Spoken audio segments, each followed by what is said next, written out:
Guys, welcome back to my channel monstering chill. ഞാൻ ഇന്നിവിടെ മനോഹരമായ ഒരു റോബോട്ടിനെയാണ് ഉണ്ടാക്കിയിരിക്കുന്നത്. ഇതാണ് ആ റോബോട്ട്. ഇതൊരു ഡ്രോയിങ് റോബോട്ടാണ്. ഇത് നമ്മൾ ഓൺ ആക്കിയിട്ട് ഒരു പേപ്പറിൽ വെച്ചാൽ ഇത് നല്ല ഡിസൈൻസ് നമുക്ക് വരച്ച് കാണിച്ചു തരും. നമുക്കിതെങ്ങനെയാണ് പ്രവർത്തിക്കുന്നത് എന്ന് കാണാം.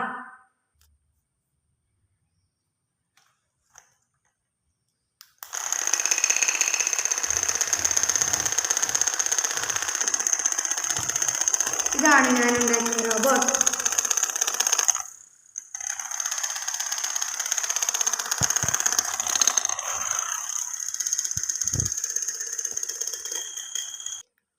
എല്ലാവരും ഞാൻ ഉണ്ടാക്കിയ റോബോട്ട് എങ്ങനെയാണ് പ്രവർത്തിക്കുന്നതെന്ന് കണ്ടല്ലോ. അടുത്ത വീഡിയോയിൽ ഞാൻ ഇതെങ്ങനെയാണ് ഉണ്ടാക്കുന്നതെന്ന് കാണിച്ചു തരാം. ഈ വീഡിയോ ഇഷ്ടപ്പെട്ടവർ ലൈക്ക് ചെയ്യുക, സബ്സ്ക്രൈബ് ചെയ്യുക, കമൻറ്റ് ചെയ്യുക.